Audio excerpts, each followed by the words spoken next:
Happy New Year and welcome to BricksNShticks. My name is Lachlan and today I'll be taking a look at the LEGO Ideas Set 40788 Friendly Snails.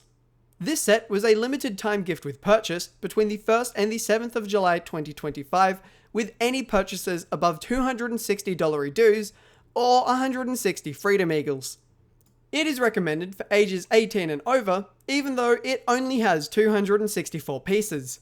The front of the box shows us pretty much what this set will look like once built, along with some additional pieces that you can presumably place wherever you feel fit. Up here on the top right, we also see this fun illustration for the set's name, with a simple drawing of a snail to overline the text.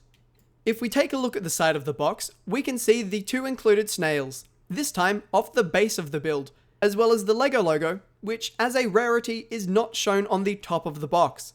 Up here though, we still see a 1:1 scaled piece, being this printed shell piece for one of the snails. Moving around to the back of the box now, and we find ourselves looking at, well, the back of the set. Here we can find quite a few more details, including this ominous green slime trail from the blue-shelled snail. Up in the top left, we can find the other snail resting off the base of the set, with some of those extra pieces. And just to the right of this guy, we can find the dimensions of the set, coming in at 7 cm high, 13.4 cm wide, and 13.4 cm deep. It doesn't necessarily say that last one on the box itself, but the base of the set is 16 by 16 studs, so it's a pretty safe bet. Now before we open this set up, I'm going to break my usual format because there's something on the other side of the box. It's nothing much, but on the right side here, we can see once more those extra pieces. I think LEGO really wants us to know that there are some fun pieces included. But anyway, while I open this set up, consider giving this video a like and subscribing to my channel if you haven't done so already. And once everything is out of the box, we can find 4 numbered bags, 2 instruction manuals, and a plastic bag including some larger, loose pieces. And within the first instruction manual, we get a short introduction to the fan designer of this set, Maxim. I hope I'm saying that name right. Once the set has been built, we are left with this cute compact display. Both of the snails can be removed from the base, as heavily hinted at from the box. Starting with the larger of the two, this guy is made out of some really simple yet cool techniques that make up quite a clean finished build. The face of the snail is simply attached by 4 studs, where the eyes are held on through a single connection point, giving them a much freer range of motion. And now believe it or not, LEGO also included some extra pieces within this set that allow you to give this snail a little bit of extra emotion. But of course, the face is not the main attraction here. The shell is made up of 3 main parts, which when combined give an almost seamless look. A look which is finished off beautifully with these printed dishes, which are exclusive to this set. The printed dishes for the smaller blue-shelled snail are exclusive to this set as well. The building process for this shell was almost the exact same as the larger, just on a smaller scale, which though expected, is a really nice touch. Since this snail is significantly smaller and in turn simpler than the larger, it means that there is significantly less details for the face, including no physical pieces for eye expressions. But from what LEGO had, they managed to make it work pretty darn well. Now as nice as these 2 little snails are, we should probably take a look at where they live. This quaint diorama, though only having a small footprint, is filled with so many details.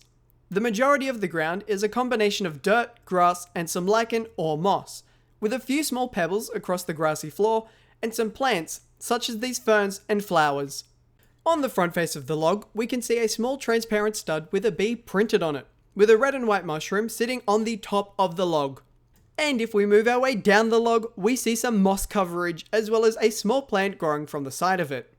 On the ground here, we are greeted with a small puddle of water, which could be part of a larger stream. Plus a bit more plant life, including this yellow flower with some fluorescent green slime trailing from it. I'm starting to think that these snails are anything but normal. If we move across a bit, we can see the inside of the log.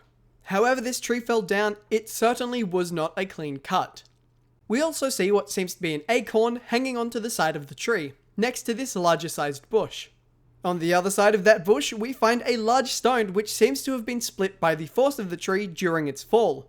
And more of that fluorescent green slime, which leads up to the mushroom that we saw earlier. Up here we can also find a small orange leaf another pine cone, and a little ladybug.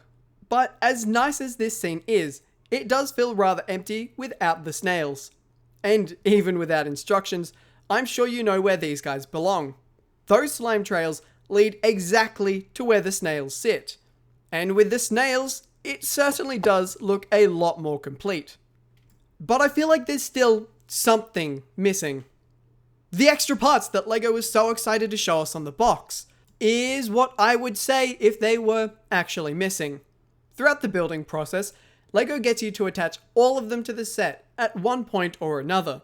So let me know in the comments if you were able to spot all 6 of the not so extra pieces shown on the right side of the box. Now that everything is connected, I can very firmly say that I absolutely love this gift with purchase. The only issue I find with it is that I think it really should have been more readily accessible. If you are wanting to buy this set for yourself, you are able to pick it up in a brand new condition from places like Bricklink from about 30 to 40 Australian dollars, which is surprisingly reasonable. I hope you enjoyed this video. If you did, please consider giving it a like and subscribing to my channel for more reviews like it. Have a wonderful 2026, take care, and talk soon.